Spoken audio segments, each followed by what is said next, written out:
Nocautecast 9.0, mais uma edição do nosso podcast sobre MMA. E lembrando a rapaziada aí que, para quem quer curtir mais de perto nossas edições, acompanha lá nas redes sociais. Tem o canal no YouTube, que é um dos principais canais onde a gente posta nossos programas. Lá você pode seguir, adicionar o sininho ali para sempre receber as notificações. Também tem o canal no Spotify, você pode também seguir e adicionar a sua playlist. E também você tem a opção de baixar os últimos episódios no podomatic.com. Basta dar uma busca lá no Nocautecast, você vai achar fácil. Também tem o Instagram, que a gente coloca, além do aviso dos novos episódios, a gente também está colocando algumas notícias lá, umas news, umas coisas que saem quentinhas, a gente põe lá para depois a gente discutir tudo por aqui.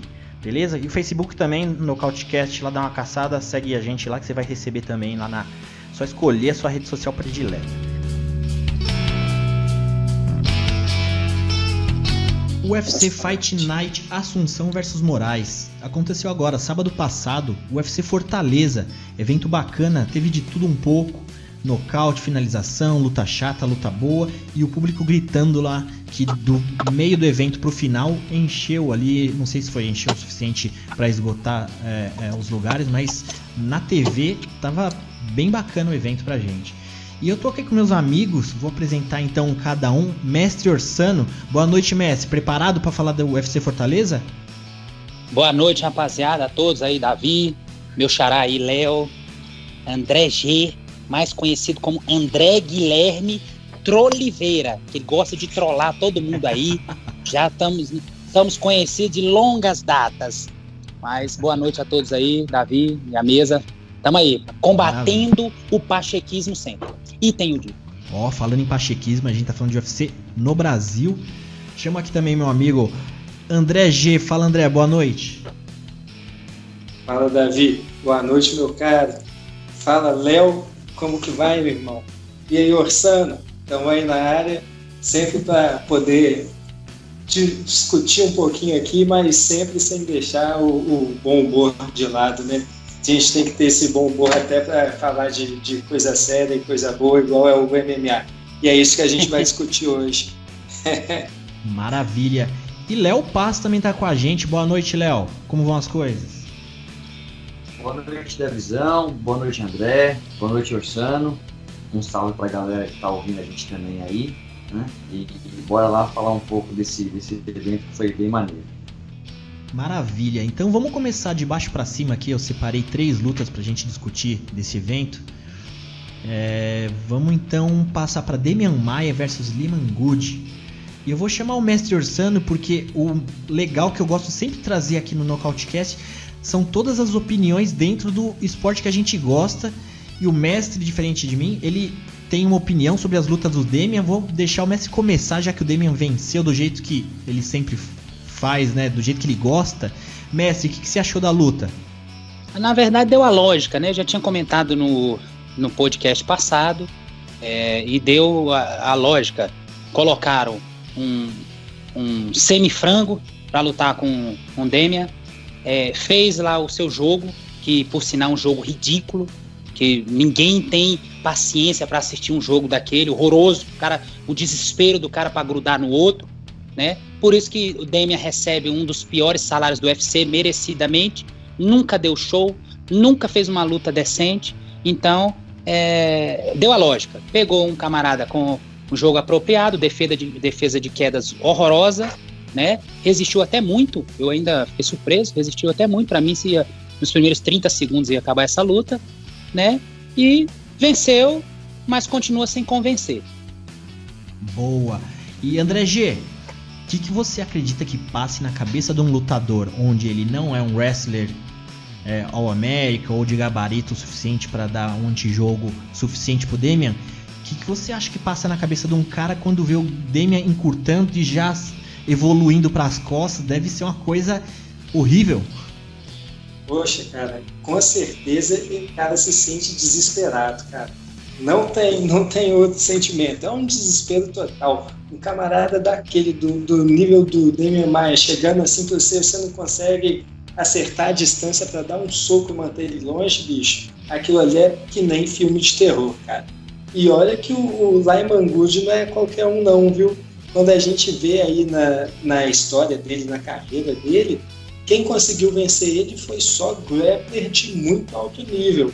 O Ben Askren, lutador de wrestling fenomenal, Rick Hall, que tem ali, foi lutador das Olimpíadas, né? Disputou Olimpíadas no judô pelos Estados Unidos. O Andrei Koreshkov, lutador muito bom. A única pessoa que deu calor nele em pé foi o Eliseu Capoeira, e mesmo assim foi na decisão dividida. Mas agora, numa boa, numa carreira de já 25 lutas, acho que foi o momento mais desesperador para ele. Deve ter sido ver o Demian Maia chegando e grudando, porque ali, meu irmão, não tem como, não tem nada que você pode fazer, é só tentar adiar o que é inadiável, viu? Ali o Demian vai chegando e você já começa a rezar. É verdade, deve ser desesperador. E Léo Paz, falando dos meio médios aí, o Demian que já vem de 3 derrotas, as últimas derrotas dele são 3 wrestlers de gabarito suficiente para anular o jogo dele, que foram o Tyron Woodley, que lutou pelo cinturão, depois veio o Colby Covington, que também é um jogo muito próximo, muito parecido, e por fim o Kamaru Usman.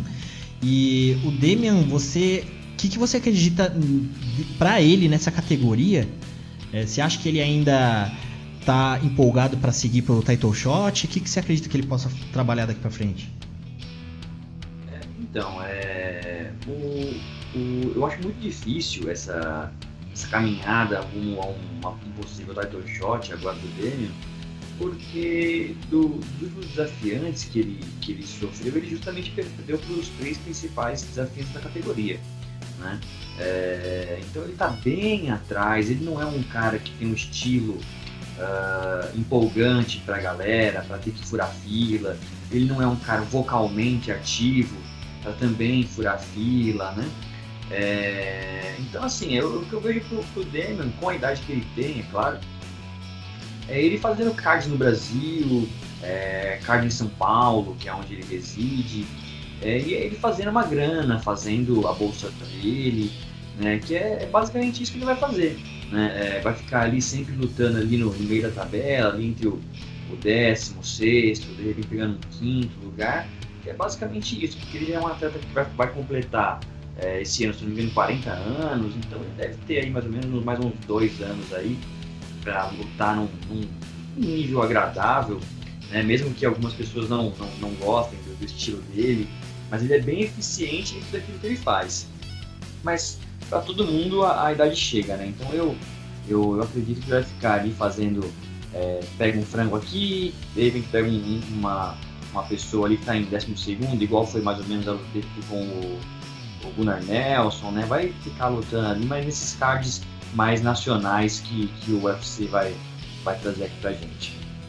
Maravilha. Cara, ele também falou aí, bom você tocar nisso, Léo, porque ele disse durante a semana da luta que ele só tem, né, mas com essa ele tinha 3 lutas, agora são mais 2 no contrato, já vai pensando mesmo, né, em fazer essas lutas aqui no Brasil para poder chegar talvez no final do ano e terminar esse contrato, mas ele já adiantou que enquanto ele está lutando, ele tem sempre esse foco no cinturão, sempre o foco dele é esse, porque a partir do momento que ele já não tiver essa vontade de conquistar a glória que ele está buscando, a partir desse momento, então, para ele já não tem muita necessidade de continuar lutando. Então, assim, eu acredito que a depender dessas 2 próximas lutas, ou se ele for muito bem, conseguir 2 boas vitórias, estiver novamente na boca do cinturão,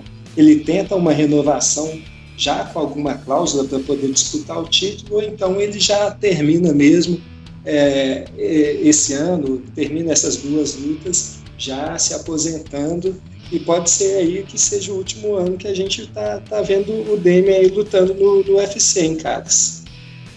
Mas graças a Deus. Graças a Deus. Ele tem mais quantos? Mais 2 já lutas? Vai tarde. Mas aí o problema de tudo isso daí não é o desejo dele, isso eu concordo. Eu acho que todo atleta de alto rendimento tem esse desejo de chegar no topo, tem esse desejo maníaco, né, de ser vencedor, e no dia que ele perde isso, ele para, né, e aí cada um sabe o seu momento. A questão é que o Damian, ele não é tão bem quisto assim pelos fãs e pela imprensa e pela mídia, pela empresa em geral, para de repente fazer duas ótimas lutas, porque aí ele teria que pegar, por exemplo, quem está hoje em terceiro, por exemplo, é o Darren Till. De repente é alguma coisa, né? Em quarto está o Stephen Thompson, né? O Damian é o 8º da categoria. Então, eu acho que tem que pegar 2 nomes muito grandes e passar o carro por cima para ele poder ter essa barganha de talvez disputar o cinturão. Quem sabe aí, ó, Ponzinibbio e depois Darren Till, dá para pegar esses 2 pescoços, hein, cara? Fácil, enquanto isso, o Gabriel daqui a pouco ele vai trazer a coluna dos casamentos futuros, ele vai colocar a opinião dele com relação ao que traz pra frente pra esse pessoal que a gente tá comentando que venceu. Léo, só pra... Eu não entendo esse desejo, esse alvoroço, principalmente do Davi, aí eu tenho observado isso em todas as postagens, esse alvoroço, essa vontade de ver o Damian disputar o título. Esse camarada não nasceu para ser campeão. Coloquem na cabeça de vocês de uma vez por todas. O problema é que na categoria que ele tá bem difícil para ele, porque quem tá ali do número 3 para cima é tudo antijogo para ele. Mas, Léo, pra completar, ele tem 41 anos, que eu acabei de conferir aqui no Sherdog. E mestre, falando disso que você comentou, eu particularmente eu gosto de praticamente todos os elementos que envolvem MMA. Eu gosto do cara que striker, eu gosto do cara do wrestler, eu gosto trocadores, eu gosto daquele cara com punch, com técnica na trocação, eu gosto do lutador de jiu-jitsu também. Então eu meio que misturo todos os elementos do MMA. Eu gosto até de trash talker também, eu acho bacana, porque eu gosto de curtir todos os elementos mesmo do MMA. E não, isso aí, mestre. O complemento é esse, as pessoas entenderem que o Damian não nasceu para ser campeão, independente de ele estar agora numa 77 agora, ele já esteve na 84 e não teve sucesso, aonde ele passar, se ele conseguir bater 70 lá, ele também não vai conseguir, porque tem um monstro chamado Khabib ali, então não tem para onde correr, meu amigo, tem para onde correr. Então é preciso gigante. Aceitar isso assim, logo com todas as letras, né?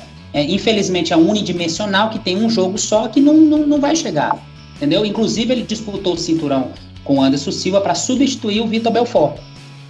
O Orsano, Damian ainda vai figurar aí nesse Hall da Fama e você vai ter que engolir, hein?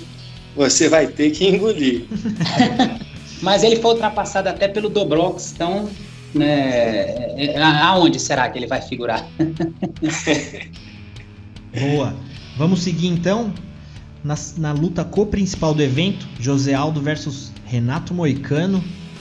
Lutão que surpreendeu muita gente ou não, vamos comentar aqui. Foi uma luta, foi segundo round que foi que deu fim da luta. Eu vi muita discussão aí em fórum, em grupos de WhatsApp. A gente pode discutir muitas coisas aqui, o momento de interrupção, gameplay do Moicano, a vontade do Aldo. O que você elenca como, pra você, o que foi principal dessa luta que te chamou a atenção? Então, é difícil falar que o gameplay do Moicano estava errado, porque no primeiro round estava dando certo, né? Quando você enfrenta um lutador do gabarito do Aldo, que você bobeia por 1-2 segundos, ele acaba capitalizando em cima daquele seu erro. E foi justamente isso que ele fez. Na hora que o Moicano tentou acelerar um pouco a luta, um pouco diferente de como ele terminou o primeiro round, né? o Aldo capitalizou ali no corpo dele. E na hora que entrou aquele ganchinho que pegou no corpo, e aí o Aldo ligou o sinal de sangue, né? Já partiu para cima, muito soco entrou, muito soco. E assim, eu sou um cara que eu não me incomodo muito com essa janela, né, de paralisação. Porque eu imagino o seguinte, quando o juiz vai tomar a paralisação, eu imagino como se fosse uma janela, né? E é uma janela que, ok, pode começar a parar e demorou a parar. Se dentro dessa janela o juiz para mim tá ok, entendeu? Para preservação do atleta. Ali a gente não tem que ver o cara dando sangue, apanhando mais do que precisa, não há necessidade disso, né? Então eu acho que foi eu acho mais méritos do Aldo, que capitalizou em cima de um instante do Moicano do que necessariamente um erro do Moicano. A luta foi basicamente um primeiro round ali, ele foi bem foi muita gente deu pro Moicano o round, eu também acho que foi, mas não foi com uma margem muito grande. Mas eu meio que vi como um momento onde o Aldo estudou muito e ele acelerou ali no segundo round, já chegou chegando onde o Moicano não esperava que ele ia chegar com tanta voracidade naquele começo do segundo round. E eu até comentei no Twitter, no primeiro round eu fiquei incomodado com a distância que estava tendo a luta. Eu falei, essa distância só é confortável pro Moicano. E o Aldo chegou no segundo round já encurtando, aproximou ali e deu no que deu. Muita gente fala do receio e o respeito do Moicano quando viu o José Aldo ali. Você acredita que tenha dado um lapso ali no Moicano, que ele se intimidou? Ou você acha que foi o plano mesmo do Aldo de estudar no começo, de descobrir a distância e depois encurtar no segundo?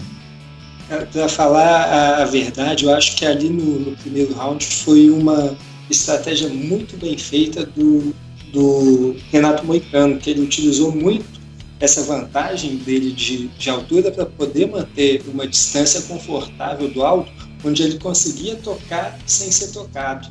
No primeiro round, os melhores momentos do José Aldo foram com alguns chutes baixos e uma tentativa dele de dar um golpe no corpo, que também foi muito boa para ele perceber essa distância que ele precisaria usar já para o segundo round. Agora, o que eu acho que aconteceu foi o Renato Moicano, ele é um cara muito conhecido por conta da aplicação dele à estratégia traçada. E ali no corner do primeiro e segundo round, acho que o Conan Silveira, eu acho que ele disse para o Moicano apertar um pouco esse ritmo dele, para ele poder dar uma pressão a mais, porque o Aldo estava começando a sentir alguns golpes, e essa foi a percepção do corner que passou para o Moicano. Então, assim que começou o segundo round, o Moicano já foi para cima. O Aldo percebeu que essa distância entre os dois diminuiu e já largou logo aquela pancada no fígado que, poxa, cara, já é a segunda luta que o Aldo utiliza desse artifício, utiliza muito bem, que foi assim que começou as duas últimas vitórias dele. E não bastasse aquele soco no fígado, ele aproveitou essa distância, que agora já estava mais curta, para acertar também um cruzado ali no queixo do Moicano, e foi o suficiente, porque ele abalou o corpo e a cabeça do Moicano. De uma vez ele conseguiu já tomar o controle da luta, e dali em diante era tudo Aldo. Agora, eu acho que realmente não foi um descuido do Moicano, eu acredito que foi uma informação que foi passada de maneira precipitada pelo corner dele. Mestre, e falando de José Aldo, quando ele deixa claro que ele ainda tem 2 lutas, né, pelo contrato, se eu não me engano, e muita gente falou também de motivação do Aldo, como que você encara que pode ser daqui pra frente pro Aldo? Você acha que essas 2 vitórias que ele vem trazendo, ele até comentou ali na luta, né, depois que acabou a luta, que ele a estratégia dele, até pegando um gancho disso que o André falou dos golpes no corpo, ele falou que o Moicano é um cara magrelo e alto e ele ia aproveitar para usar esses golpes no corpo. Mas, mestre, como você acredita que daqui para frente pode ser pro Aldo, sendo que ele tem 2 derrotas pro campeão, né? E você acha que ele ainda tem espaço para correr para um title shot, ou ele vai se manter fazendo essas próximas lutas do contrato dele para finalizar a carreira, como ele tem sinalizado pra gente? Não, vamos lá. Primeiramente, eu preciso falar sobre essa loucura, né? Esse hype que criaram, esse endeusamento, que eu sou o combatente disso. Eu preciso falar um pouquinho disso, que fizeram uma mística, foi feita uma aura já até de futuro campeão com o Moicano. Renato Moicano é meu conterrâneo. Eu assisti luta dele aqui em eventos pequenos aqui em Brasília. Eu fui lá assistir, prestigiar, quando ele estava começando a carreira. Mas o que eu vi nessa semana antes da luta foi muita bobagem escrita aí, foi muita besteira, entendeu? Muitos chupadores, como eu chamo aí, falando besteira mais demais, se esquecendo de quem é José Aldo. Então, torci demais pelo José Aldo. José Aldo foi lá e mostrou que realmente, como Chad Mendes o classificou, é um animal diferente, então tem que ter respeito, tá? E não vi nada disso aí que eu tô vendo vocês falar, e principalmente você, Davi. Hoje você tá difícil, Davi. Hoje você tá difícil. Aí vi você falando negócio de primeiro round do Moicano. Que primeiro round do Moicano, rapaz? Moicano acertou alguns jabs para controlar a distância, mas os low kicks do Aldo entrou, que incomodou o Moicano. No final do primeiro round ele teve que vir para encurtar. Mas ele deu uns 2 chutes baixos. Entrou uns 2 chutes baixos lá que incomodou, aquela lambada que o Aldo ficou marcado por ela, né? Eu acho que quem ficou mais marcado foi o Faber, né? Então o que acontece? O primeiro round, eu vi um round bem parelho, porém o Aldo ele sempre faz isso nas suas lutas, ele sempre estuda os primeiros rounds, o adversário, para ver como que ele vai pegar o adversário. Renato Moicano só sabe lutar quando ele não é o agressor, isso já ficou bem claro, bem nítido mesmo. Ele frustrou o Stiffs porque o Stiffs queria luta e ele ficou só fazendo aquele jogo que eu chamo de striker frouxo, que é ficar circulando e não ir pro e-fight. Só que dessa vez ele teve que ser o agressor. Então foi onde começou a derrota dele, porque ele simplesmente foi trocar golpes com um dos melhores lutadores na luta em pé hoje dentro do MMA, que é o José Aldo Júnior. Então, muito merecido, foi muito bem merecido mesmo. E para essa galera aí que começou a ver MMA agora, né, começou a assistir MMA agora, para eles entenderem e saberem respeitar as lendas, elas têm que ser respeitadas. E tenho dito. Cara, só para dar seguimento aí, o Orsano, acho que ele esqueceu de dar a opinião dele, mas sobre esse futuro do Aldo, cara, eu estou muito empolgado para ver quem ele vai lutar agora na próxima aí na sequência, já que ele está fazendo um pouco de lobby, né, para poder lutar agora em Curitiba. E, poxa, cara, eu acho que vai ser muito bacana, porque se a gente conseguir ver o Aldo fazer essas 3 lutas aqui no Brasil, e como ele já está dando indícios, né, de que quer mudar de ares, fazer luta no peso leve, eu já estou bem empolgado aí para ver o que acontece nessa próxima dele, e tomara que seja aqui no Brasil, seja em Curitiba, e a gente possa ver o Aldo indo para a galera mais uma vez aí esse ano. É verdade, eu esqueci, André, verdade, só... Tá vendo? Eu esqueci de fazer um complemento aí. Quer causar, Orsano? Quer causar, esquece a pergunta, né? É verdade, mas é porque hoje, Davi, você tá que tá, e eu avisei mais cedo que tava virado o bode. E hoje eu tô aqui com o querosene, Orsano. Tô com o querosene do lado, só jogando. Então, o que acontece? Pra mim, o Aldo, ele é o top 3 da categoria, pode até ser top 2, eu gostaria de ver ele uma luta dele contra o Ortega.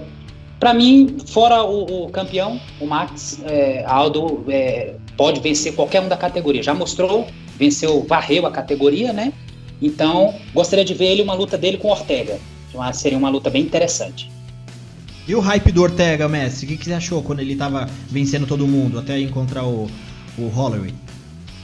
Ele estava fazendo jus, né? Ele estava fazendo jus, ele estava realmente lutando, ele estava sendo um fora de série na categoria. porque primeiro ele foi o único a nocautear o Frank Edgar, com um golpe. Aquilo foi coisa de outro mundo, aquilo ali. Eu jamais imaginei que iria ver o Frank Edgar naquela situação. O cara com o coração que tem, com o queixo que tem, então ele assombrou com isso. Mas eu fiquei muito frustrado com a sua luta contra o Max Holloway. Ali foi uma luta muito, para mim, impressionante a performance do Holloway, mas o Ortega, para mim, não me decepcionou. Fiquei decepcionado. Achei que ele ia oferecer mais risco ao campeão. E o Aldo também sinalizou uma luta com o Conor, que é uma revanche. Ele almeja isso há muito tempo. Então, quem sabe, né? Conor McGregor versus José Aldo Júnior aqui no UFC Curitiba. Já imaginou? E o McGregor sinalizou que quer, né?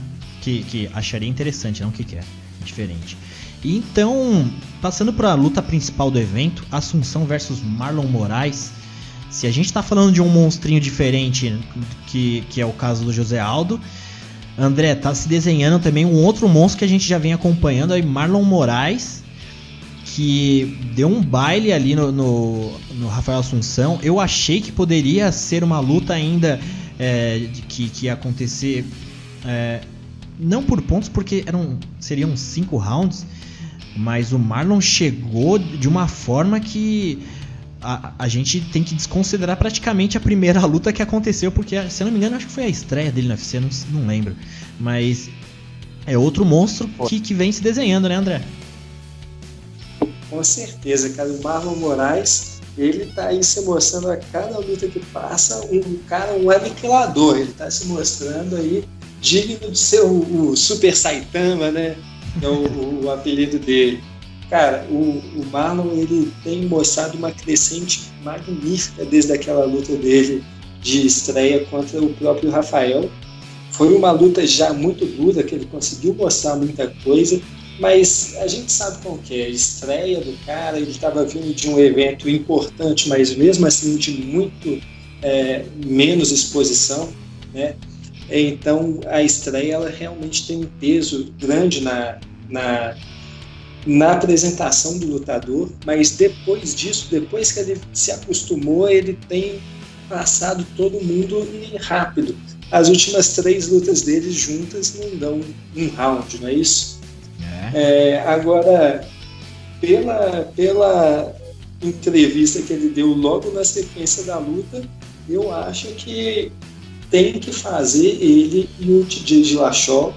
Não tem outra luta, não me importo de esperar até o final do ano, se for ter mesmo a revanche do Cerrudo e o TJ Dillashaw, mas ele já chamou ele no pau e falou que não sabe nem se o TJ merece. E aí, vocês acham que merece ou não merece? Ele usou de um trash talk bacana. O que você achou, Léo? Então, eu gosto. Eu acho interessante esse trash talk que ele usou, né? E mais interessante do que isso é a performance dele.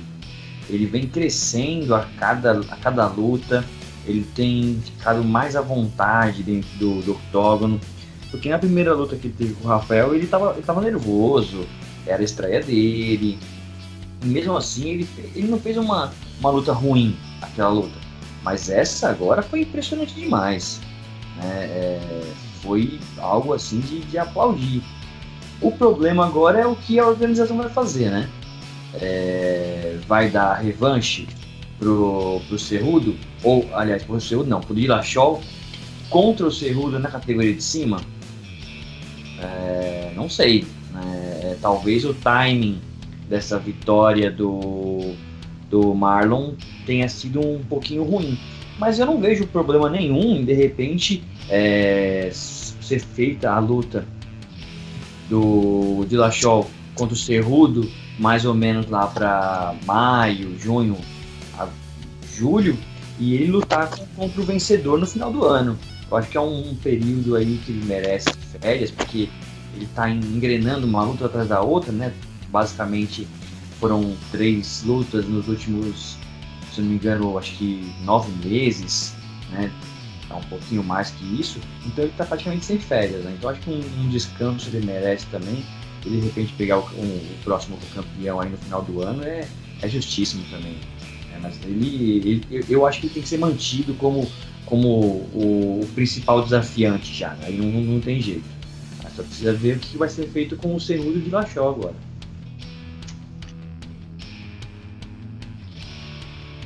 Maravilha, pessoal. E tá na hora também agora do convidado do nosso podcast.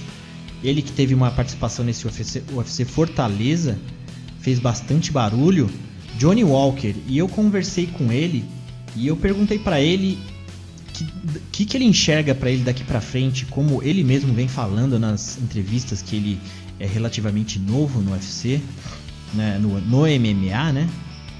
E eu perguntei pra ele como que ele enxerga daqui pra frente, se ele tem uma visão de quantas lutas ele acredita que ele possa fazer daqui pra frente para se credenciar ao title shot, para ele se moldar para uma categoria, para um possível title shot. E ele deu aqui a opinião dele, vamos conferir.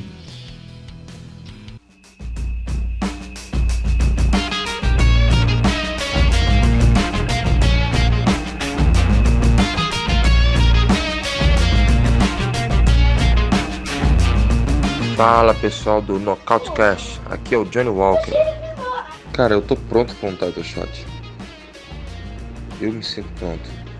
Eu tenho tudo pra bater no Jones ou quem for o campeão lá na hora. Mas é com certeza, quanto mais experiência eu tiver lá dentro do cage, vai ser melhor pra mim, né? Vou aperfeiçoar mais todas as minhas técnicas e vou estar mais pronto cada vez mais. Eu tô pronto pro title shot, mas eu não quero o title shot. Nem agora, nem tão cedo. Eu quero bater nos carinhas daqui de baixo mesmo, pegar a experiência, testar meus golpes, testar o que funciona. Eu sou praticamente um cientista, né? Eu gosto de quando eu tô lá dentro, ver o que funciona, o que não funciona. Eu não tenho medo de errar. Então é bom eu não ter medo de errar em umas lutas que não sejam muito valiosas, né? Perigosas também. Muito importante. Que aí eu posso errar e ver o que funciona ou não, porque eu posso me testar dentro dessas lutas que não são muito importantes, entendeu? E isso que eu queria. Eu tô pronto pro title shot, mas eu quero me testar mais com outros caras para ver o que funciona ou não dentro da luta. E aí eu vou poder usar tudo com perfeição quando eu for lutar contra os caras mais tops, entendeu? Eu treino de tudo um pouco, né, cara? Wrestling, Jiu-Jitsu, Muay Thai, boxe, preparação física, preparar o corpo, né, para todo esse tipo de atividades tem que estar com o físico bom, né? Então, eu treino um pouquinho de cada coisa, como um aluno normal, mas eu tenho um diferencial que eu acho que eu aprendo um pouco mais rápido que as outras pessoas, né? O professor mostra a posição uma vez, a técnica uma vez, e eu aprendo bem rápido. E na parte em pé é muito mais natural. Na verdade é natural tanto quanto o jiu-jitsu. Eu treino jiu-jitsu rápido e na parte em pé eu desenvolvo a técnica natural também. Tipo, eu vejo igual o Sanchai, eu vi o Sanchai lutando uma vez, eu vi que ele bota a mão no chão e chuta, eu fiz uma vez só, eu consegui fazer o mesmo movimento que ele faz. E saiu bem perfeito, então eu fico treinando depois, né? Eu faço o movimento, aprendo e fico treinando para aperfeiçoar. Mesma coisa no jiu-jitsu. Eu vejo uma técnica, aprendo e fico aperfeiçoando, né? Fico fazendo ela para aperfeiçoar. E é assim que funciona o meu treinamento. Eu treino de tudo um pouco, tem 3 a 4 treinos por dia. E eu tô sempre aprendendo, tô sempre melhorando, sempre aperfeiçoando.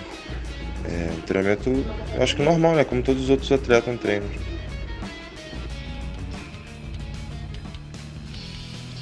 E esse foi Johnny Walker, Mestre Orsano. Johnny Walker que fez uma luta contra o Justin Ledet. Não tem nem muito que a gente falar da luta, que durou apenas 16 segundos. A luta começou sem estudo nenhum entre eles. Johnny Walker tentou um chute ali, meio que...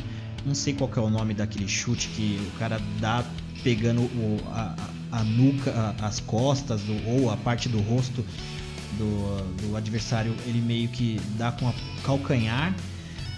Não pegou kick. Tão... Oi? O hook kick. Hook kick? É, como se fosse um chute gancho, alguma coisa do tipo. Ah, bacana. E meio que não pegou, né, em cheio. O Ledet correu pro outro lado para sair do chute. E o Johnny Walker emendou um giratório que pegou, derrubou o Ledet. E ele foi um ground and pound em pé praticamente. Ele ficou de pé só dando de cima para baixo.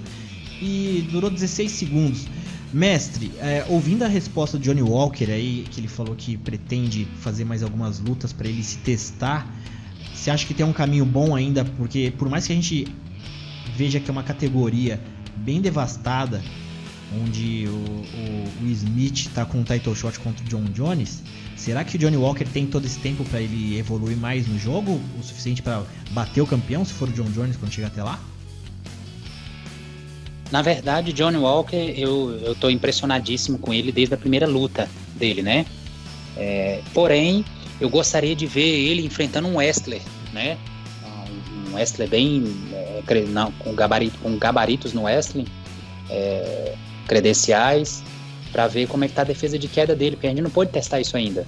Saber, porque se ele não conseguir evitar as quedas com o Jones, uma luta futura dos dois, ele não vai, ele vai sucumbir ao jogo do Jones ali nos cotovelos ali. Mas eu tô bem confiante, é um cara que eu tenho apostado muito, e inclusive Jones tem dificuldades de enfrentar lutadores de sua altura ou maior, e eu aposto muito no Johnny Walker. Eu quero ver o Johnny Walker um pouquinho mais experimentado. E para isso, ele vai ter que enfrentar os camaradas da categoria. Mas uma categoria onde você vê Smith lutando pelo título, não seria nenhum absurdo ver logo após uma próxima luta, o Johnny Walker indo para a disputa de cinta, não. Isso aí foi uma das maiores aberrações que eu já vi dentro do UFC, numa disputa de cinturão. Essa agora do Anthony Smith. Esse camarada aí é um dos piores lutadores, tecnicamente falando, que a gente já viu lutar, e tá indo aí pra disputa de cinta. Mas uma luta boa pro Johnny Walker agora seria pegar o suíço, né? Como é que é o nome dele mesmo? Como é que é? O suíço? Isso. Seria uma excelente luta pra ele agora. Maravilha. Então vamos ver quais foram os casamentos que o Gabriel separou pra gente, para esses vencedores das últimas lutas.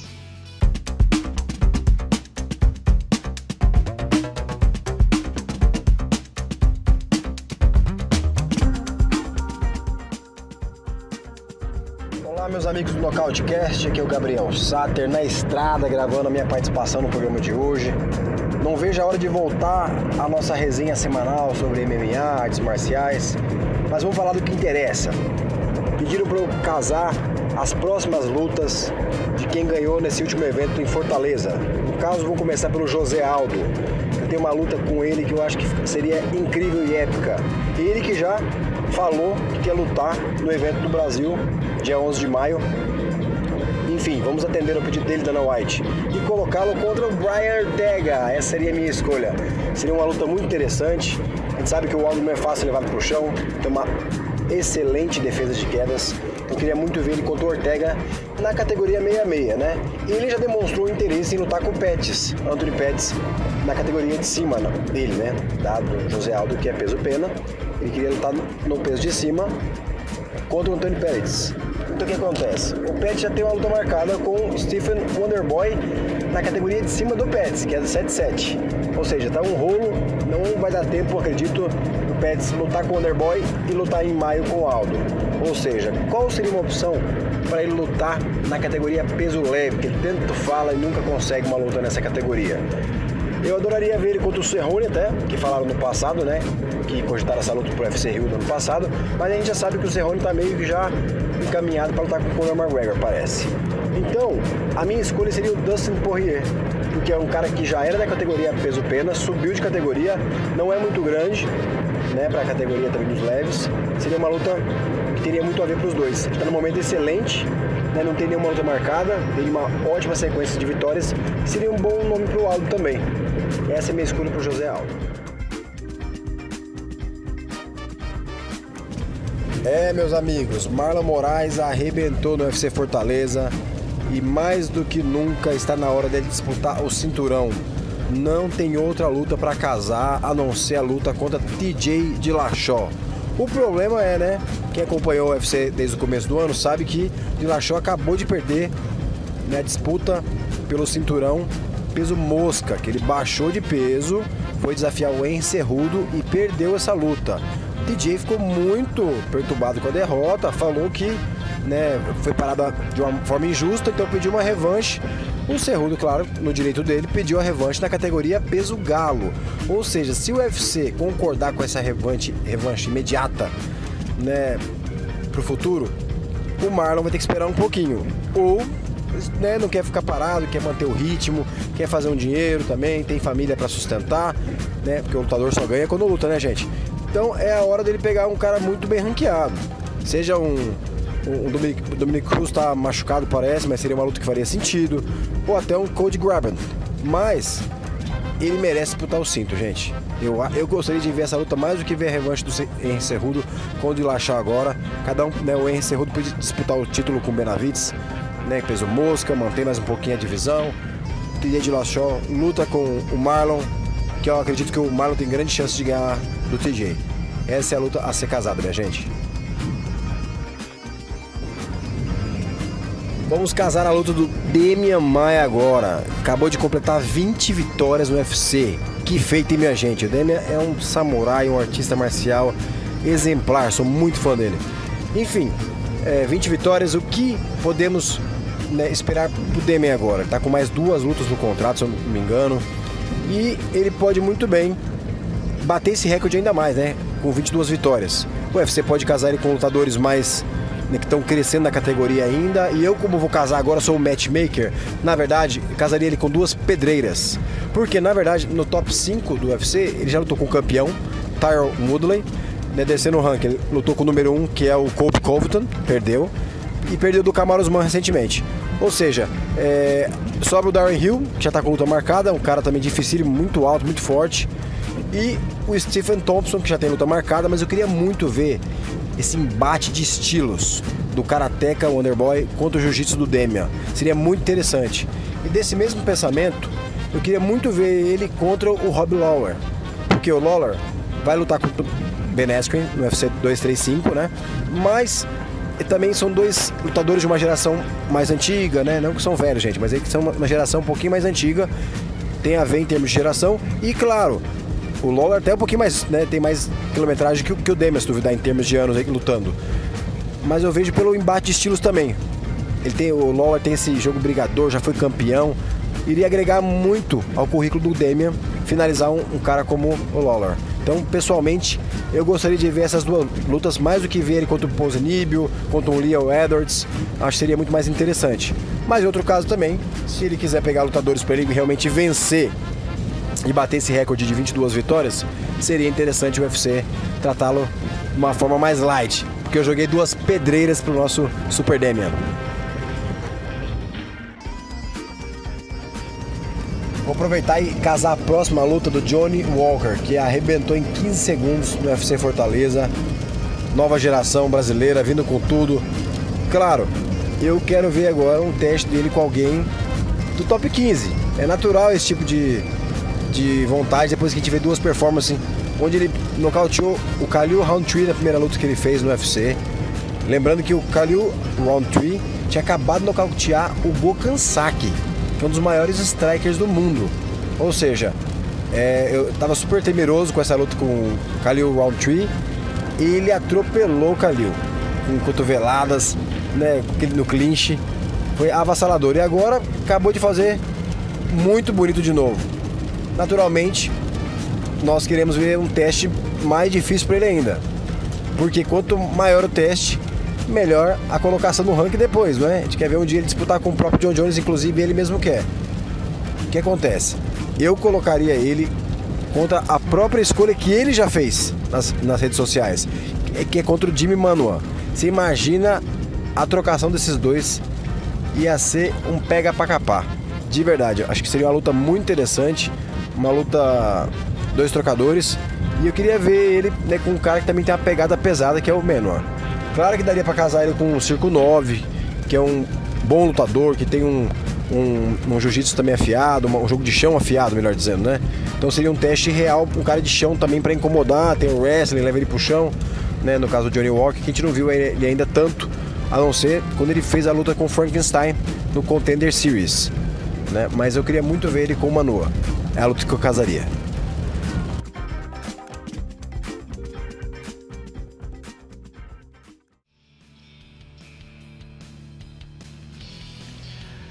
E o UFC 234, agora quero ver. Whittaker versus Gastelum. E eu trouxe 2 lutas pra gente analisar aqui. Vamos começar de baixo pra cima, mas onde essa luta de baixo é onde todo mundo tá falando a semana toda. Tá muita gente especulando muita coisa, discutindo. Anderson Silva versus Israel Adesanya. O mestre vai gostar dessa luta porque a gente tá falando aí já com o futuro campeão Adesanya, né, mestre? Você tá empolgadão, né? O endeusamento não tem cabimento isso aí, rapaz. Transformaram o Adesanya agora, né? O Lasanha, como é conhecido por muitos aí, transformaram o cara agora num novo deus da trocação. E se esqueceram que o Alex Pereira nocauteou ele, meteu a mão na cara dele e tá lá treinando, tá lá fazendo sparring com o Anderson lá. Então, é outro deus. Eu não entendo por que essa torcida de MMA, principalmente a torcida brasileira, ela tem esse negócio, né? Ela precisa polarizar a coisa. Ou o cara é um nada, ou o cara é tudo. Tem que parar com isso, cara. Esses caras têm que parar com isso. Cara, o negócio é que, assim, o Alex Pereira tá treinando o Anderson Silva, mas o Anderson Silva não é o Alex Pereira. Eu posso lá trazer o Alex Pereira para me treinar. Quem disse que com isso eu vou ganhar do Adesanya? Pera lá, não é desse jeito. Anderson Silva, ele já é um cara de 42 anos, ele já está aí perdendo reflexo, perdendo velocidade. Como que ele vai lidar com um cara mais novo, mais forte, mais rápido, que tem uma habilidade do mesmo nível da dele? Isso daí que é o que a gente tem que botar na balança. E, meu irmão, eu já tô dando meu palpite que o Anderson não chega no 3º round não, viu? Eu concordo com o que tu falou, né? Não é porque é o Anderson, não. O Anderson já tem um tempo que deixei de ser fã dele, depois dos seguidos dopings. O que não tá dando pra tragar é o endeusamento feito ao Lasanha. Tá demais, é preciso parar com isso aí. Torço para ver a sua derrota, espero que já seja na próxima contra o Anderson. É verdade, Anderson já é um senhor de 42 anos, não tem mesmo os mesmos reflexos e tal. Mas é aquela história, o camarada sempre tira um coelho da cartola, porém, do outro lado tem um cara que tá tirando 3, 4 coelhos da cartola por luta. Ô Léo, quais são as chances do Anderson nessa luta? Porque eu também concordo com a rapaziada aí. Pra mim é 70-30 de chance ali, o Adesanya 70% de chance de ganhar, o Anderson 30%, posso estar até exagerando, mas é a minha opinião. Léo, qual que você acha que são as chances do Anderson? Talvez a malandragem já de tempo de octógono, de MMA. O Adesanya, que tem, se eu não me engano, ele tá com 15 lutas invicto, mas de UFC, se eu não me engano, é a 3ª dele. O que você acha, Léo? Rapaz, olha, eu acho que você tá sendo bem generoso com o Anderson, dando esses 30% de chance aí para ele. Porque, como o próprio André já mencionou, todos os fatores que a gente tem, né, de explosão, de velocidade, de agilidade, tudo, tirando a experiência do MMA, é a favor da Adesanya, né? Então fica muito difícil da gente ver um lutador como o Anderson, que sempre dependeu da agilidade, da explosão e da genialidade, fazer isso sem 2 dessas qualidades, né? É muito difícil de você tirar um coelho da cartola, sendo que você não é mais explosivo e não tem mais o fator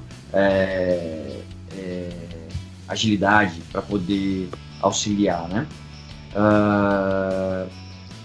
Então, eu acho muito pequeno. Eu diria que as chances do Anderson gira em torno de 10 a 15% dele de chance de sobreviver, né?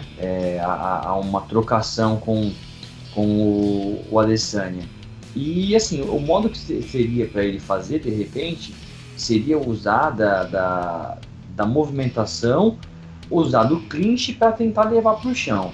Mas eu acho muito difícil. Eu não me recordo da vez que o Anderson propôs a queda, né? Mesmo das vezes que ele venceu finalizando, não foi ele que propôs a queda, ele foi quedado, né? Então eu acho muito difícil do Anderson vencer do Adesanya.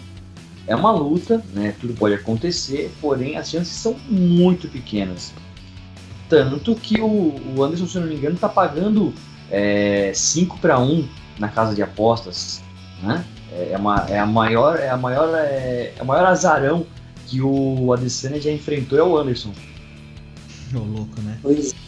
Ô Léo, você falou aí, cara, do Anderson propor queda e tudo mais, mas uma coisa assim que eu acho muito interessante nessa luta é que eu me recorde, é a primeira vez assim, que o Anderson, eu acho que desde a luta lá talvez desde a primeira luta contra o Rich Franklin, é o primeiro adversário do Anderson que joga no jogo do Anderson, então ele não vai ter que se preocupar se o cara é o wrestler, se o cara vai vir para fazer antijogo, se o cara vai vir para quedar.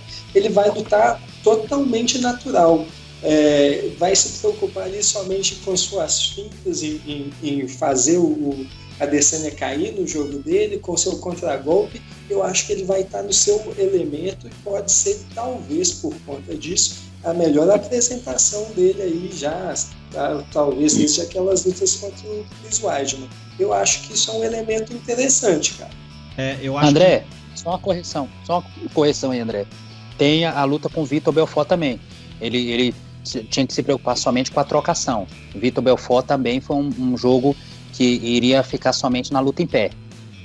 Verdade, por isso que ele deu aquele show, tirou aquele chute mágico lá. Eu acho que também o que a gente pode comparar um pouco com a luta com o Michael Bisping também, né, André? Falando dentro disso que você falou, dele não ter que se preocupar. Não. Michael Bisping também quis a queda.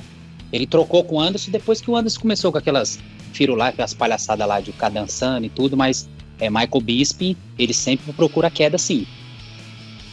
Não sei não, hein, porque o Anderson, eles lutaram praticamente a luta inteira em pé ali, e mesmo sendo o Bisping, não foi uma luta muito boa pro Anderson, porque...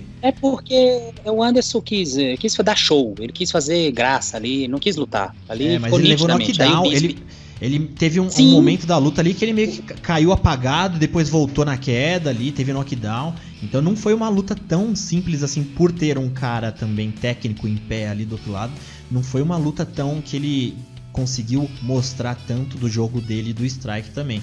Eu não sei se... Eu entendi esse ponto do André, mas eu não sei se... ainda mais sendo o Adesanya técnico como é. E eu tava pensando hoje, eu tava comentando num outro grupo lá, fazendo um paralelo, o Adesanya, como a gente fala, né? O Orsano também gosta do hype que o pessoal cria com o Adesanya. A gente pode fazer um paralelo também, se você pegar a Holly Holm, ela é uma striker no boxe, ela é um dos maiores nomes do boxe feminino, e ela não teve uma adaptação tão completa pro MMA, né? Por mais que ela tenha sido campeã, quando ela foi campeã, a gente pensava, ela vai dominar a categoria dela, e ela não adaptou tanto. E o Adesanya também, a gente pode fazer um paralelo dentro disso, né? Na última luta que ele fez, ele até fez umas brincadeiras, tentou queda, as defesas dele também foram boas, mas a gente também pode fazer um paralelo comparado com a da Holly Holm, né? Que no papel, ela é uma das strikes que você pensava, ela vai vencer qualquer um. Então a gente também... E vocês acham que o Anderson, sabendo como a gente sabe quem é o Anderson, você acha que ele usaria o jogo de queda, de jiu-jitsu contra um striker, e você acha que ele teria essa... eu vou mostrar que também posso finalizar esse cara? Será que o ego não seria o suficiente para falar, não, eu vou vencer esse cara em pé onde ele é bom? O que vocês acham? Você acha, André, que ele teria esse lado da luta agarrada também como vantagem? Eu não vejo o Anderson procurando esse tipo de luta. Cara, voltando no que a gente estava conversando, falando ali da luta do Michael Bisping para chegar na resposta da sua pergunta. Contra o Michael Bisping, cara, era uma situação bem complicada, porque o Michael Bisping é um lutador de muito volume, ele impõe muita pressão, então ele não dá espaço, mesmo né? O Anderson Silva sendo um contra-golpeador, ele não tinha espaço. Então, um cara que já está sem velocidade, sem a mesma capacidade de reflexo, é muito problemático estar de frente com um cara igual o Michael Bisping. Ele sempre foi esse cara que impõe muita pressão, que te coloca de costas para a grade, que vai dominar o centro do octógono, que é uma coisa que o Anderson Silva também gosta. Contra o Adesanya, isso vai ser um pouco diferente. O Adesanya também é um cara que leva a luta um pouco de um ritmo um pouco mais lento. Ele gosta de escolher os seus golpes, ele não sai jogando com um volume muito intenso, ele gosta de soltar uma finta para ver sua reação, para poder fazer a leitura do jogo e escolher qual vai ser a estratégia dele. E já utilizando a última luta de parâmetro, não só a última, né, mas as últimas 3 lutas dele, quando ele foi mostrando já essa evolução dele dentro do UFC, a cada luta dele, ele foi aumentando o seu nível de defesa de quedas. Contra o Marvin Vettori, ele foi quedado, era uma coisa. Contra o Brad Tavares, o Brad Tavares, que é um wrestler, já teve muita dificuldade de quedar ele. Acho que ele conseguiu uma queda no último round, mas mesmo assim não conseguiu segurar ele no chão. O Derek Bronson passou longe de quedar ele, então a gente vê uma evolução absurda. Se o Adesanya, ele é um craque, ele é um gênio na trocação, o que esse menino está evoluindo na defesa dele de quedas é absurdo. Então isso acaba respondendo a sua pergunta, Davi, que se o Anderson Silva pensar que ele vai ter essa vantagem de jogar ali no chão, eu acho que vai ser impossível ele colocar o Adesanya de costas para o chão, a não ser que ele consiga um knockdown, ou então que ele puxe a guarda. Para mim, as únicas 2 maneiras de ele colocar o Adesanya de costas para o tablado, porque com queda a gente já viu o wrestler muito melhor do que o Anderson Silva ser negado várias e várias e várias vezes nessas últimas lutas. Essa evolução do Adesanya tem sido muito grande, tecnicamente tem sido muito grande, ele tem usado cada vez melhor, o sprawl tem usado cada vez melhor ali as esgrimas para poder manter os lutadores à distância. Então essa parada vai ser decidida no pé, e é por isso que eu acho que realmente, por mais que seja intrigante essa questão de que vão ser 2 caras que vão poder escolher os seus golpes, que vão poder escolher o melhor momento de atacar, que vão fazer a leitura um do outro, e isso vai ser muito bonito. Pelo momento da carreira do Anderson, eu acho que as chances dele são baixíssimas. Ô mestre, Oi. Você acha que quando começar a luta, o Adesanya vai olhar pro outro lado, vai ter o Anderson Silva, e o Adesanya, que no começo da carreira dele, ele fez um post até elogiando o Anderson, falando que é um gênio das artes marciais, bem no começo, que ele mal tinha seguidores no Instagram, ele fez um post elogiando o Anderson Silva. Você acha que tem a possibilidade de ele olhar pro outro lado ali e dar uma gelada? Não, isso há muito tempo isso não ocorre. Anderson Silva ganhou muitos de seus combates também, porque entrava na mente de seus adversários, né? Então ele ganhou muitos combates assim. Acredito que isso não vai acontecer com o Lasanha, mas o que vai acontecer? Essa luta eu também dou a mesma porcentagem, 70-30 pro australiano, né? Nacionalidade do camarada é australiano, é isso? Se eu não me engano. Isso mesmo. Eu já ia falar nigeriano ou é australiano? Ele tem origem na Nigéria, mas acho que ele é naturalizado australiano. É mais ou menos igual aquele menino de Cuba lá, que também é australiano. Para mim é 70-30 para ele, né? O cenário provável é um nocaute, o Anderson Silva ser nocauteado. Isso vai ser uma coisa inédita, a gente vê fora. A gente viu isso contra o Weidman, né? Mas depois não tornamos a ver isso. Bom, é o cenário provável, é ver o Anderson nocauteado, com o seu queixo já dá sinais de desgaste desde a luta com o próprio Michael Bisping, né? Michael Bisping é um mão de pantufa, sempre foi mão de fada, né? Então essa luta também é bem polêmica. Para mim, o Anderson venceu essa luta porque ele deu uma joelhada ali no Bisping, que a luta era para ter finalizado ali, mas enfim, já passou. Os sinais do queixo do Anderson desgastado desde a luta contra o Bisping, ali tomar tantos knockdowns ali do Bisping, se eu não me engano foram 2, 3, não é isso? Me corrijam? Acho que foi. Não lembro. Esses são 2. Não tenho certeza. Ou foram 2, né? Tomar 2 knockdowns de Michael Bisping é dureza. É a mesma coisa de tomar knockdown de Frank Edgar. Os mãos de fada, né? Que a gente já conhece aí. Então é dureza. Então ali, quando nós vimos isso, aí eu falei, o Anderson já não é mais o mesmo. Então, eu não acredito que ele vá levar para o chão, não acredito que ele vá tentar isso.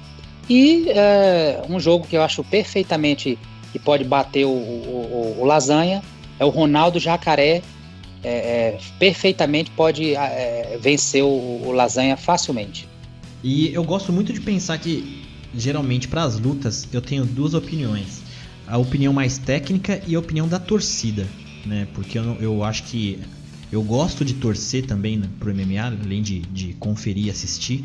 E geralmente eu tenho aquela opinião técnica, onde, por exemplo, nessa luta eu acho que o Adesanya vai ganhar, mas eu vou torcer pro Anderson. Ô Léo, pra quem que você acha... Todo mundo aqui concordou, mas só pra gente frisar, quem que você acha que vai ganhar e pra quem que você vai torcer? Olha, eu vou ser assim, bem sincero, eu acho que assim, o Adesanya perder essa luta, eu digo que vai ser um dos resultados que mais vai me chocar nos últimos anos, assim. Vai ser, tipo, eu levantar da cadeira, assim, que nem o nocaute que a Cyborg sofreu, a derrota do DJ, né? Que são lutas que eu esperava um resultado diferente. Então, para mim, o Adesanya ganha do Anderson, assim, por uma margem considerável. Então, se ele não vencer, tanto é que no card todo, pra você ter uma ideia, no card todo, o Anderson é o maior azarão. O Anderson tá pagando 5.5. É quem tá pagando mais no card. Então, vou ficar muito, muito surpreso se o Anderson vencer. Né? Agora, torcer mesmo, o que de verdade, assim, eu queria muito que o Anderson, na verdade, parasse.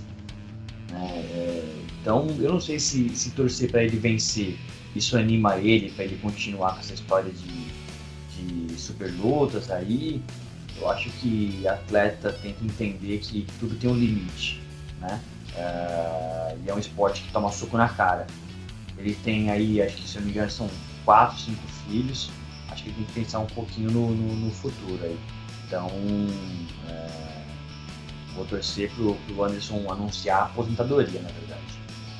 Independente de resultado. Independente do resultado, né? Porque assim, o que eu quero mesmo, eu vou ficar muito feliz se o Anderson conseguir entrar no cage e emparelhar a luta. E a gente ter uma grande luta, isso eu vou ficar muito feliz. É o que eu torço, né? Para ser uma luta disputada, uma luta com knockdown de ambos os lados, esquiva, movimentação, chute, momentos plásticos. É para isso que eu tô torcendo. Né? Agora quem vencer de verdade mesmo, não tem uma torcida no momento não. E você, Messi, vai torcer para a queda do hype? Na verdade, eu já estou torcendo desde já, né? Eu deixei de ser fã do Anderson há muito tempo, mas estou torcendo para a queda do hype imediatamente. O Lasanha, ele precisa perder, né? Para essa loucura, essa coisa precisa acabar no MMA. E eu acredito, falando mais sem muita emoção, eu acredito que eles fazem de propósito, que é para uns torcerem a favor, né, entrarem nessa onda, ser massa de manobra, e outros ficarem indignados, que é meu caso, assistindo também, torcendo contra. Então acredito que isso já deve ser feito de forma proposital. Maravilha. E aí, André, e você? Cara, eu não torço para dopado não, cara. Minha torcida é pro Adesanya, esses caras aí que são hipócritas igual o Anderson. Minha torcida é para esses caras aí ou pararem ou para levar a surra toda vez, para ver se dá alguma coisa na cabeça dele e o cara volta a ser gente. Boa. Vamos agora então para a luta principal do evento, baita luta também, que o pessoal tá muito falando de Anderson e Adesanya, mas essa luta principal também é de grande expectativa por todo mundo. Robert Whittaker versus Kevin Gastelum. E é o básico ali do striker versus grappler, mas o Gastelum tem um enorme poder nas mãos. Ele que tem costume de nocautear bastante gente. Ele tá vindo de vitória em cima do próprio Jacaré e do Bisping, né? Antes disso ele tinha perdido pro Weidman lá em 2017. E o Whittaker, que é um excelente striker, ele tem uma base ali meio do karatê, meio diferente a movimentação dele. Ele é um cara, por ter vindo da categoria de baixo, ele tem muita velocidade. No entanto que isso também eu vejo como uma grande vantagem que ele tem nessa categoria. Mas ele também vai pegar um rapaz que também vem de baixo. E aproveitando você que tá aí, Léo,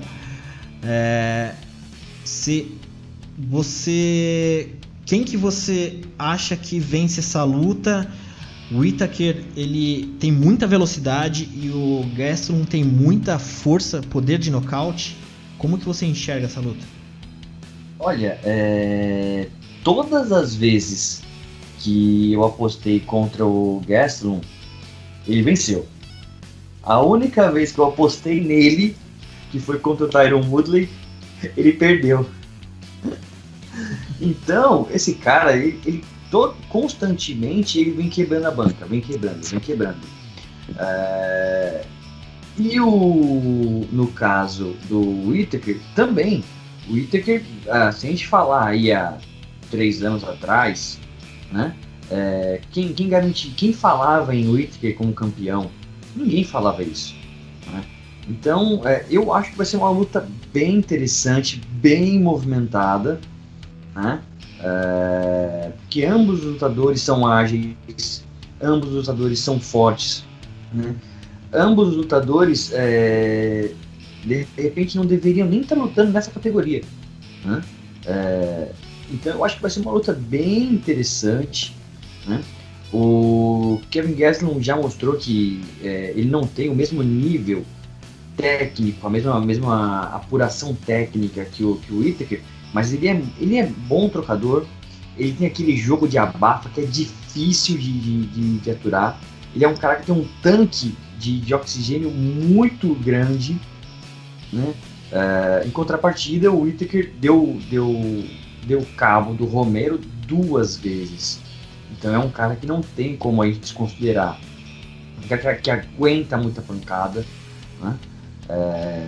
Então assim, de verdade, sem querer muretar, mas eu não consigo fazer uma análise e falar assim, não, esse cara vai vencer. Mas eu tenho certeza que vai ser a luta da noite. Isso eu acredito que vai ser sim. Vai ser lutão. E André, se a gente pegar o histórico do Gastelum, ele, com o jogo que ele pegou Michael Bisping, que era um lutador técnico também de volume, como a gente falou antes. Depois ele venceu o Jacaré. Ele venceu basicamente na velocidade também, e juntou ao punch dele. Como que você acha que vai transcorrer essa luta com ele encarando um striker tão rápido quanto o Whittaker? Essa é uma pergunta bem complicada de responder, cara, porque quando eu imagino essa luta, pouco tempo tempo atrás ela seria de uma maneira completamente diferente.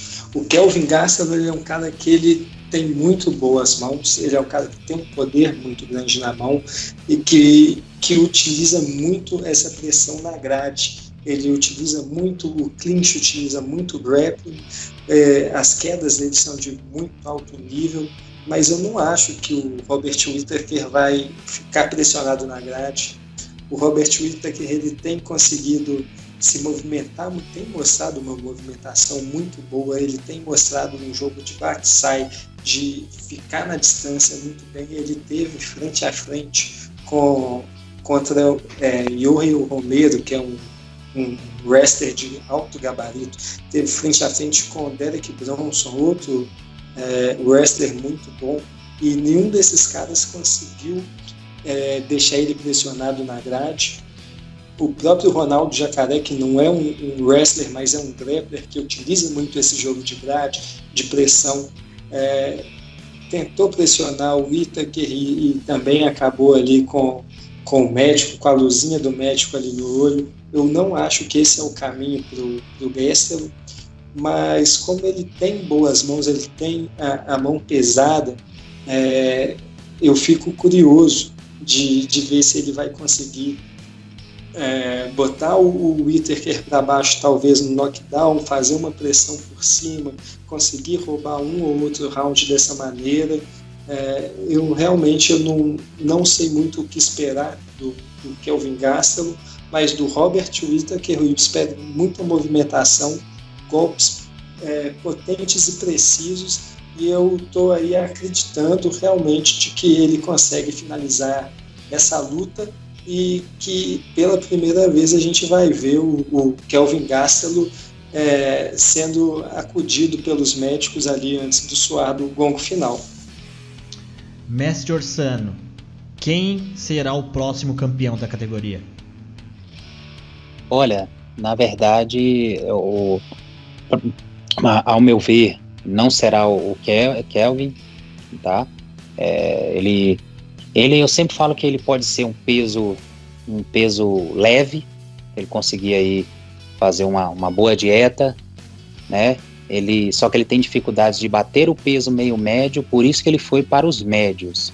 Mas ficou nítido a diferença física quando ele lutou contra o Weidman, né? Estava vencendo a luta, mas aí, infelizmente, o Weidman conseguiu sobressair por conta da diferença física.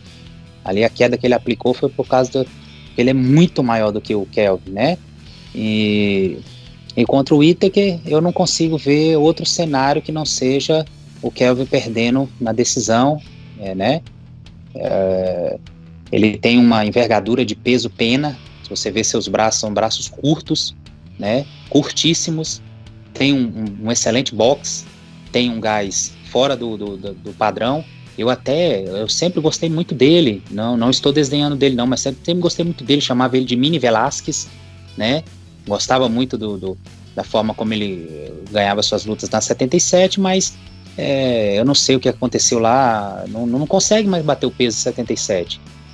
Com esse tamanho dele ali, para mim, ele conseguiria bater o peso leve, né? Mas sentiu dificuldade, subiu, venceu algumas lutas impressionantes, né? Gostei muito da vitória dele sobre o Fanfarrão Bisping, gostei muito da vitória dele sobre o Jacaré, né? Porque também era outro que já estavam endeusando, dizendo que ia ganhar e tudo mais, e ser campeão, enfim.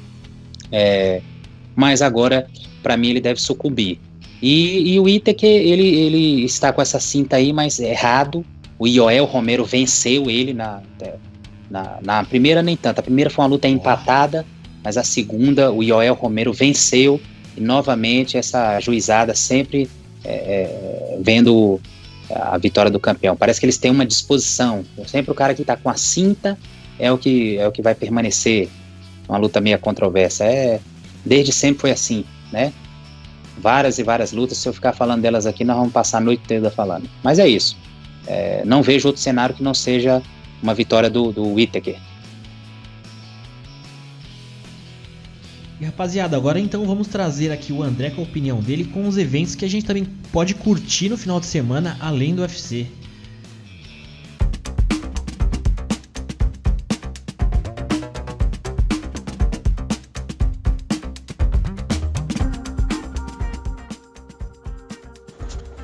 Rapaziada, nós temos que valorizar cada vez mais os eventos secundários, os eventos menores de MMA.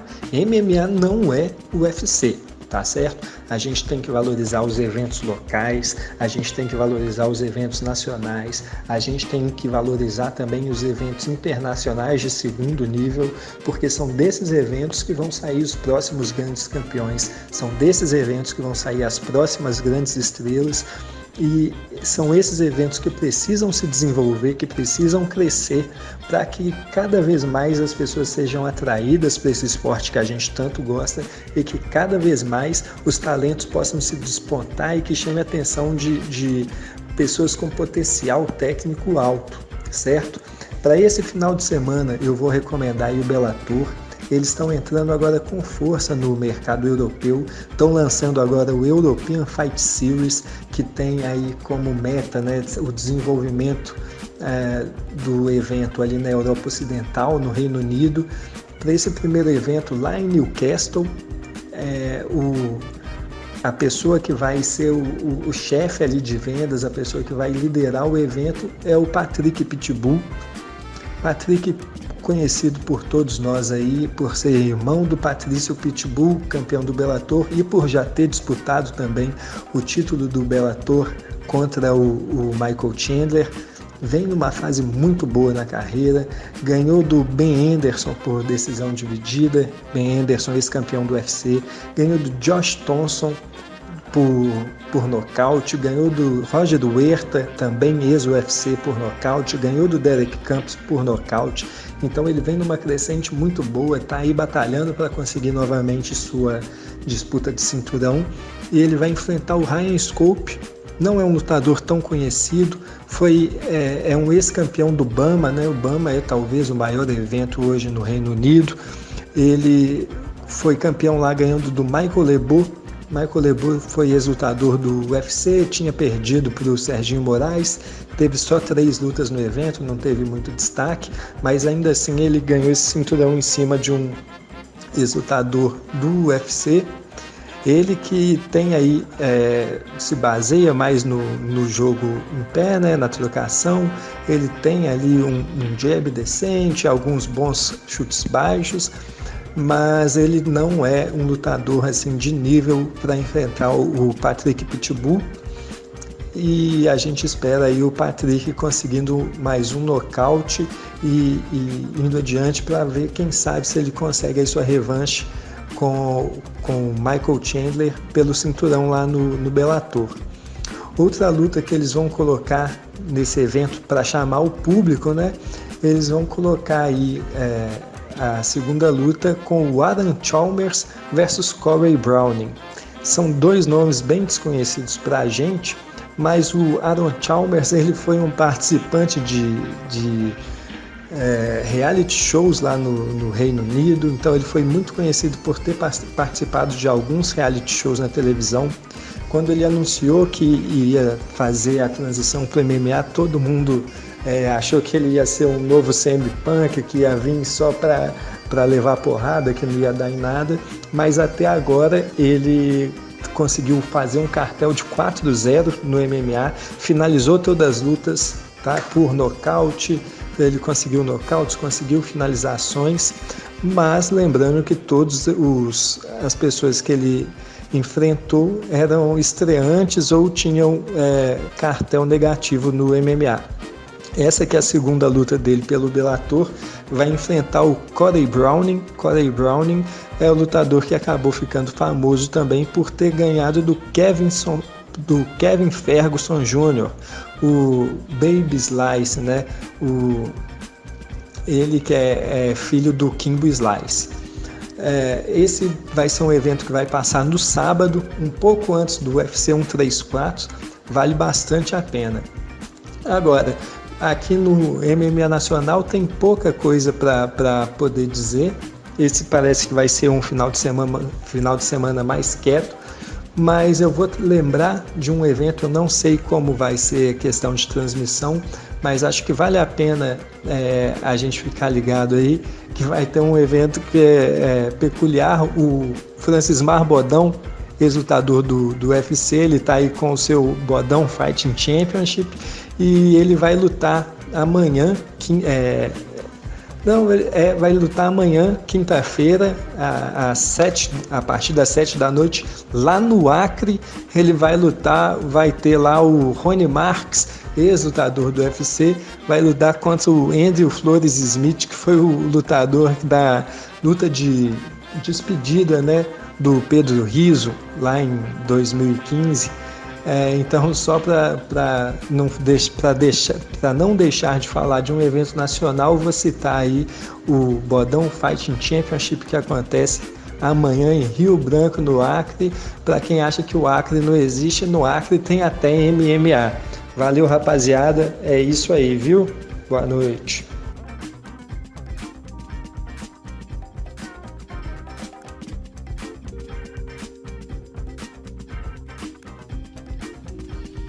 E é isso aí, rapaziada. Então vamos finalizando aqui o nosso podcast. Agradecer aos meus brothers aqui. Orsano, muito obrigado por mais um cast. Valeu, rapaziada, aí a todos. Aqui a gente estamos sempre aqui quebrando o pau com os outros. É a tônica do MMA. Aqui nós temos que ir pro infight. Aqui não tem outra conversa que não seja trocação pura. Um abraço a todos. Boa. André G, na próxima eu vou trazer mais querosene para jogar no mestre. O que você achou? É isso aí, cara. A gente tem que botar lenha na fogueira mesmo. E a gente quer ver isso aí. Trocação franca. Valeu, isso aí, rapaziada. Até a próxima. Léo Paz, valeu, meu amigo. Até a próxima, então. Valeu, Davi. Um abraço aos nossos amigos aí de bancada. Um boa noite, bom dia, boa tarde para todo mundo que estiver ouvindo a gente aí nos seus aplicativos. Até a próxima.